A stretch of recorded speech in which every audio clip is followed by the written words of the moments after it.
Nearly 60% of the world's population is already online, and the latest trends suggest that more than half of the world's total population is using social media. For good or bad, one thing is certain that this pandemic has further accelerated global digitization. But while we are all struggling with the virus in the physical world, how often do we think about the viruses online? How often do we care about safety online, about data protection and privacy, scams and hacks? We are already living in a cyber society, so we need to stop ignoring it and pretending that it is not affecting us. Because there are two types of people in the world, one who are hackable and others who think they are not.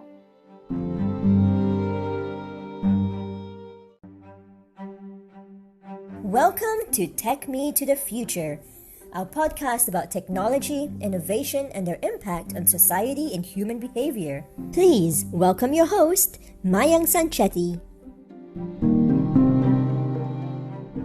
Hi everyone, today we have a very special guest with us. Saket Modi is the co-founder and CEO of Lucideus, a cybersecurity and digital business risk quantification platform company. A computer science engineer by education and a hacker by pride, he founded Lucideus in 2012 while in his final year of engineering. Incubated from IIT Bombay, headquartered in Palo Alto, and backed by Cisco's former chairman and CEO John Chambers, Lucideus today protects the digital infrastructure of multiple Fortune 500 companies around the globe.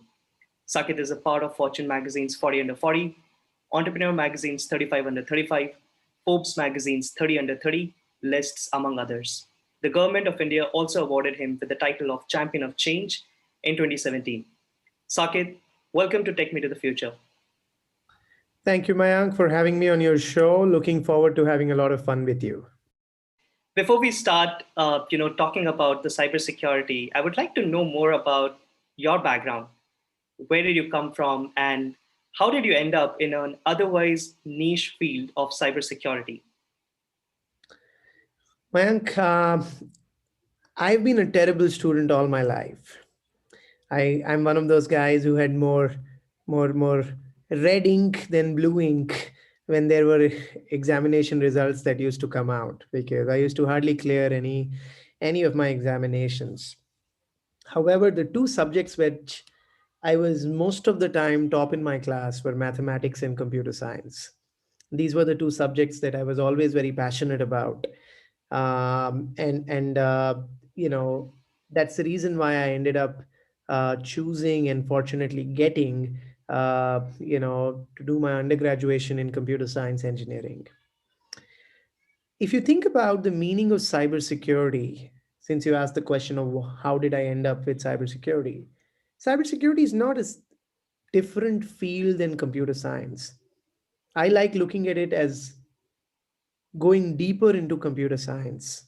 And the moment you are very deep into anything that you're doing, you are able to see certain things which somebody who has not gone that deep cannot see. And when you can see more, you can yourself twist and bend things there. Or in other words, if somebody else is twisting and bending things there, you can protect and defend against those twists and bends. That for me is cybersecurity. Let me give you an example so that it becomes more clear. If you asked me who's the greatest hacker of our time, to me, it's been Albert Einstein. Why? Because if you see the definition of the word hacking, it basically means making something do that it's not originally designed to do. So if you use a toothbrush to clean the mirror, it's hacking. If you use your phone as a paperweight, it's a hack, right? Because it was not originally designed to be used as a paperweight, but you started using the phone as a paperweight also because you thought, hey, you know what? I can do that. And the phone doesn't get, there's nothing bad that happens to the phone, and it just solves your purpose. Exactly in the same way, when a software developer develops a website and you go in and put in some queries, which gets through their post and get parameters, goes to their servers and databases, and you're able to execute certain queries which the developer did not intend you to execute. And because of its execution, you're able to see, say, the credentials of everybody in the information schema tables and in the database, that's a hack in the cyber side. Now, how can you do the hack or how can you defend against the hack? It's only when you understand how the web applications work, how a database works, how a SQL query works, how a how that gets transferred or changed from a high level programming language all the way down to the NAND and NOR and the XOR gates. So you really go deep in understanding how the world of computer science works. And when you understand that, not only can you yourself become a hacker by twisting and bending things, but if somebody else is trying to twist and bend things, you can actually protect against that. That was Albert Einstein for you, right? So Albert Mhm. Einstein went so deep into physics, into mathematics, that he was able to see a world in a very different way, unlike normal people like you and me. So he was able to see that, you know what, energy is actually equal to mc square, which was almost incomprehensible before he actually mentioned that. But why was he able to do it? Because he was very deep inside, and for him it was very obvious. And there came the laws and various kinds of equations that he contributed to the progress of humanity. So coming back to me, I'm somebody who loves drowning as deep as possible into anything that I choose doing. And computer science has been one of those things. When I went super deep inside that, it was very obvious that I could see certain things through which hacks can happen. When you can see those things and you want to use that skill not for destructive but for constructive purposes, you end up going to a lot of companies and saying, hey, you know what, I can protect you from the other people who can also see very deep, but will make sure that you are protected against hacks which are there. So for me, it's one line answer is it's passion for computer science that leads me to cybersecurity. And that's the reason I've been having a blast of a time for the last 8 years of running this company. I'm sure you're having a blast.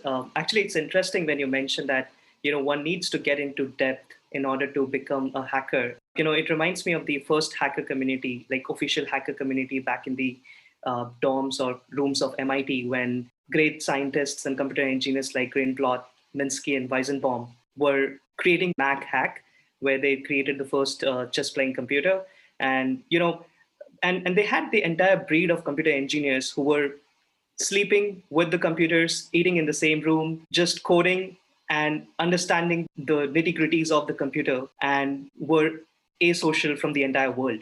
And probably that is how deep you need to get into something in order to become an expert and probably become a hacker in that sense. So, do you think a good computer scientist or an engineer can become a good hacker by default? Or do you think there are some other traits that one needs to have in order to think like a hacker? Can a good computer science become a hacker?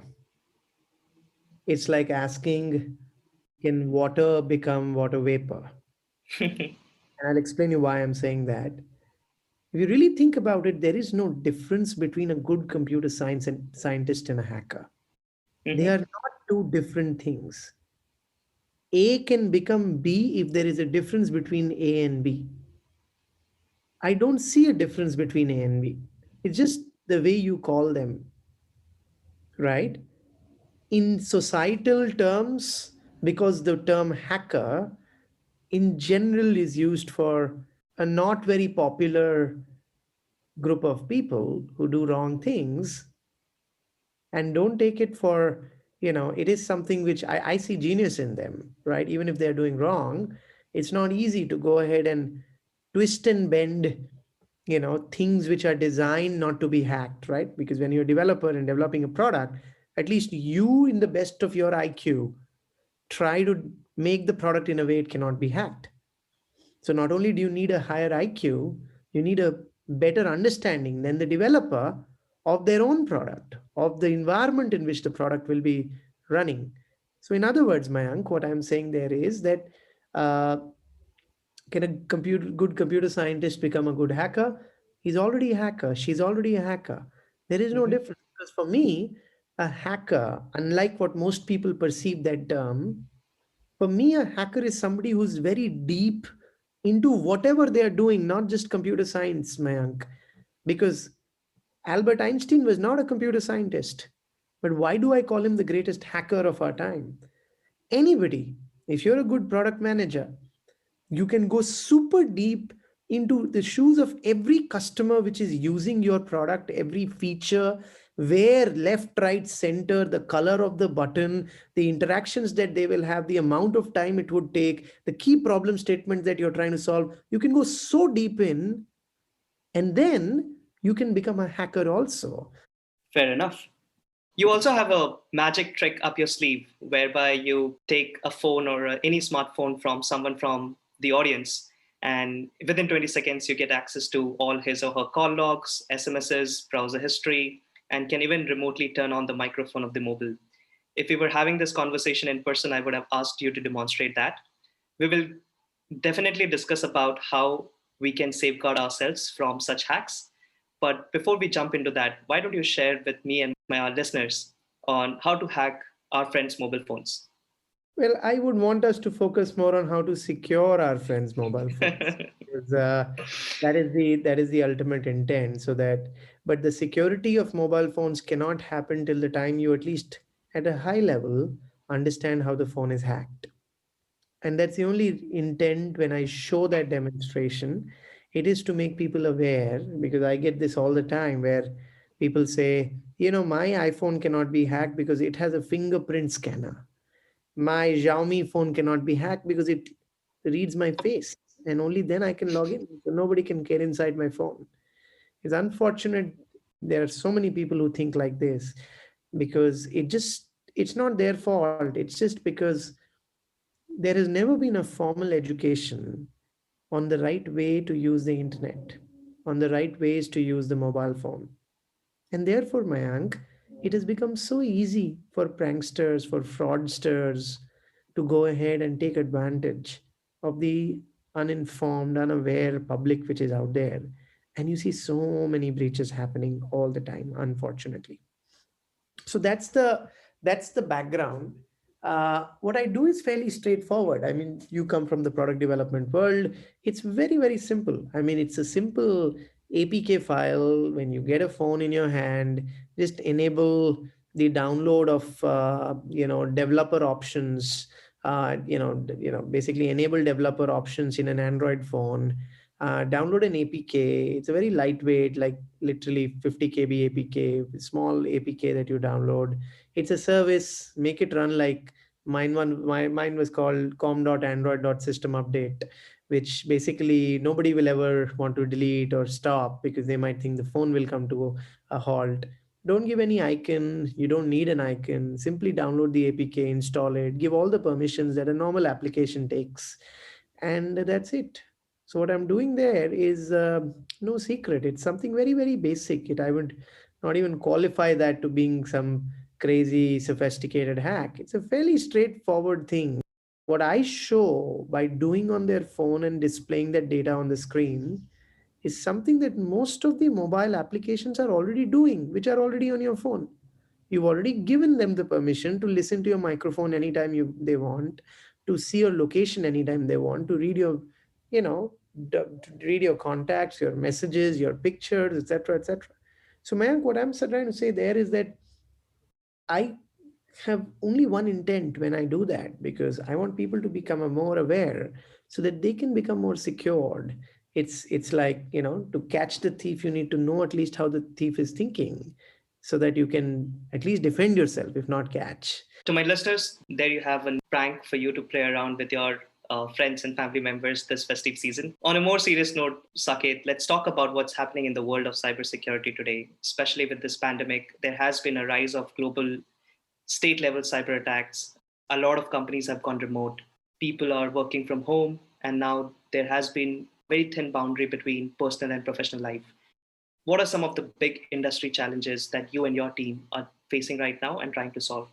We feel the big problem that most large organizations face is they have anywhere between 15 to 25 cybersecurity products within their environment. And each product gives its own dashboard, if you can call it that. When you have a dashboard, Mayank, which it's giving, you don't have any place where that can be aggregated together, and then you have an output which you can, which you can get from there. And that, Mayank, is something that is a problem statement that our organization is trying to solve. What it's trying to do is basically aggregate automated signals from various kinds of cybersecurity products, even run our own scans, and put it all together into one unified, simple to understand, quantified output, which can align the first, second, third lines of defenses and put that together.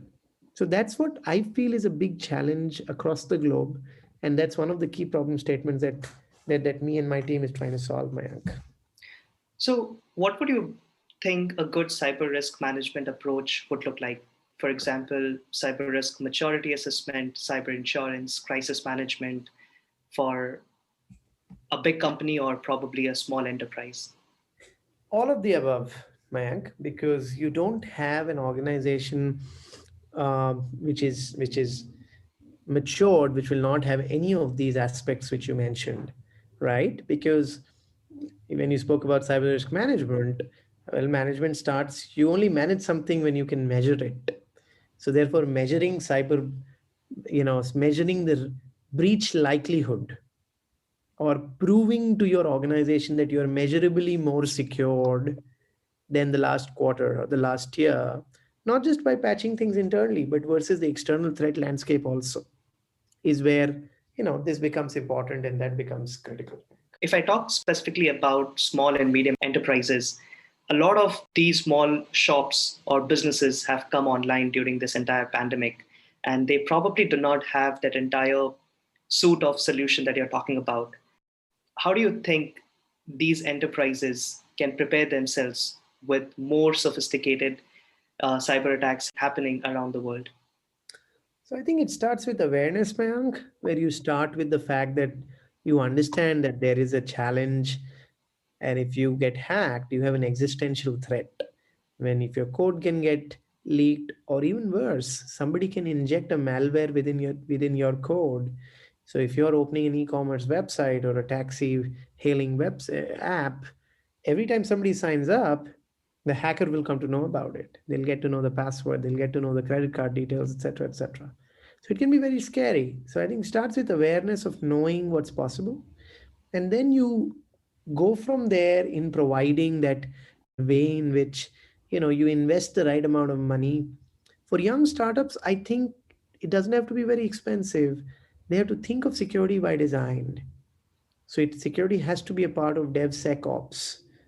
Security has to be a part of SDLC, secured software development lifecycle. A branch of code doesn't get merged into the main line till the time it is actually scanned line by line for potential vulnerabilities, right?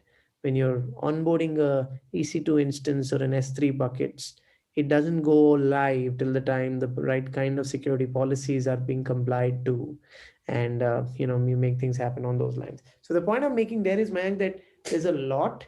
It is not one silver bullet. I think the most important one is understanding the mindset, and for the CEO to be able to understand that security has to be done by design. If you don't do that, it can lead to an existential threat, especially for a small company, because you're a small company, nobody trusts you, and if you get hacked, God forbid, I mean, it's the worst thing which can happen, right? Nobody wants to come to a small company which has been hacked and the database has been leaked. Saket, when you talk to C-suite people, even for Fortune 500 companies, do you think that these board members take cybersecurity with the same level of seriousness as they should? Cybersecurity is the number one worry for any bank CEO that I know in the US. Any bank, number one. Cybersecurity is extremely seriously taken now versus what it was a few years back. So what I would say is that it is a very serious issue right now, and that's the reason why it's such a hot field and growing so fast. More than 90% of cyber attacks have a human element in them, but the problem gets complicated because on an average, less than 10% of a firm's cybersecurity budget is spent on protecting this very human element. When you talk to board members, do you also talk to them about the cultural aspects and human elements beyond the technical nuances? When we present to the board members in most large companies, Mayank, very little technology is what they care about.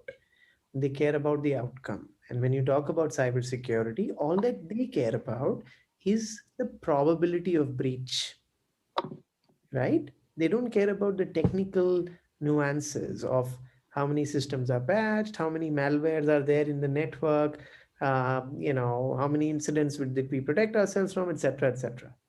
The final question that they care about is, if you sum all of the risk together, what is the risk we are sitting on? And risk means what is the breach probability that we are right now sitting on. So that is what is generally the conversation with the board members, Mayank. Now, let's talk about how an individual can keep himself or herself safe from any cyber attacks. So, what would be the key lessons or tips that you would like to share for any individual to keep himself or herself safe?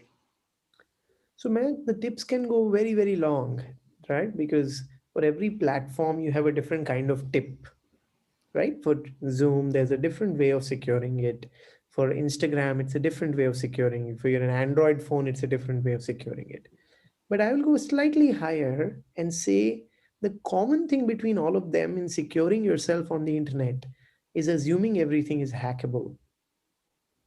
The moment you start assuming anything is hackable and nothing is private conversation between two people, you in the first place don't end up writing or making any content which tomorrow you would not be proud of.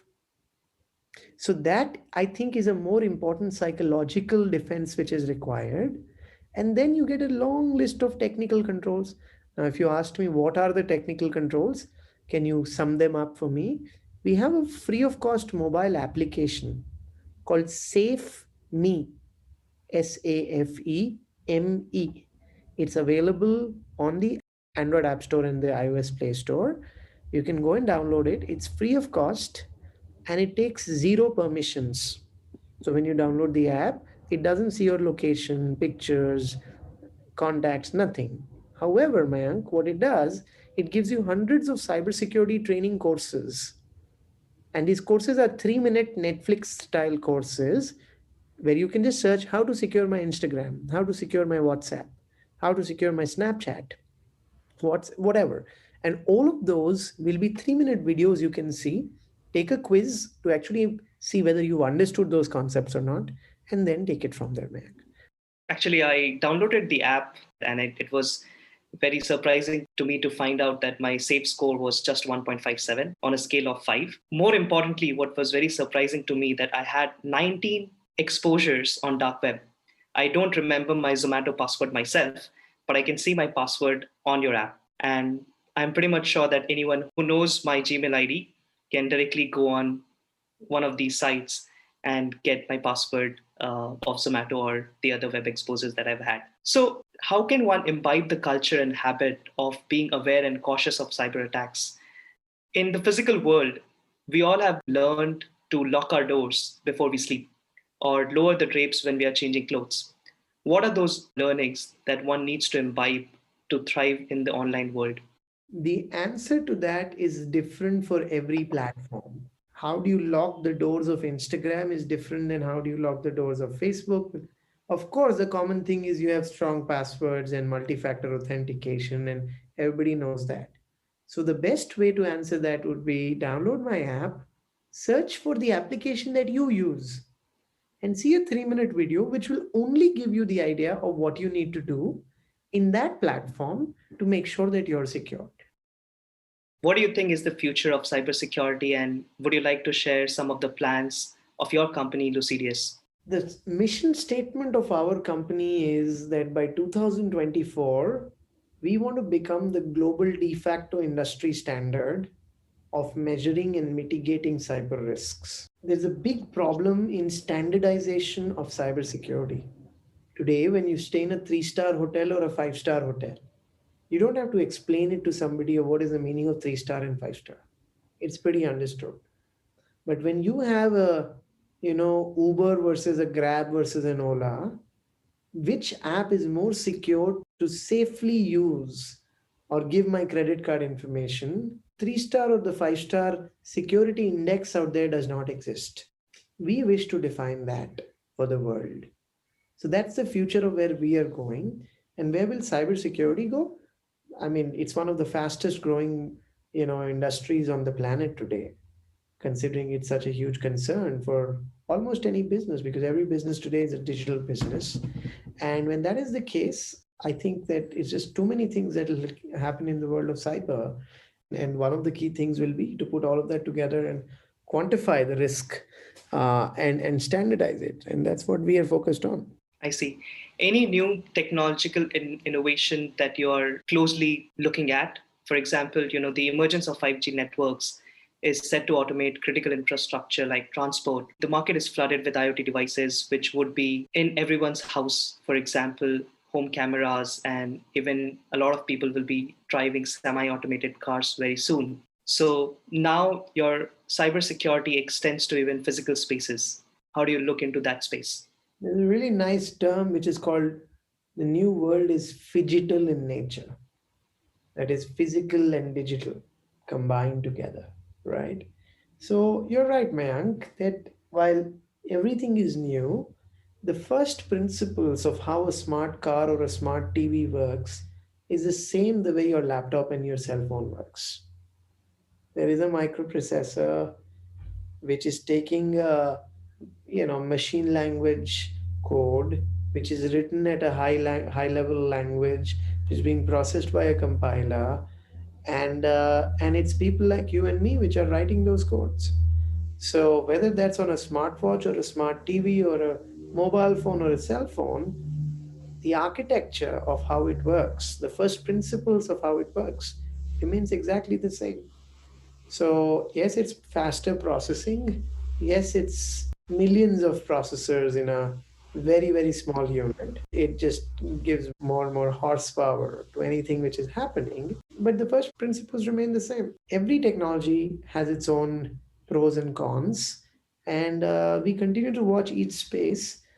We are more towards, we serve some really large Fortune 200, 300 companies in the world, which I mean, all of these new technologies are good buzzwords, but then to actually come on the shop floor, it takes time.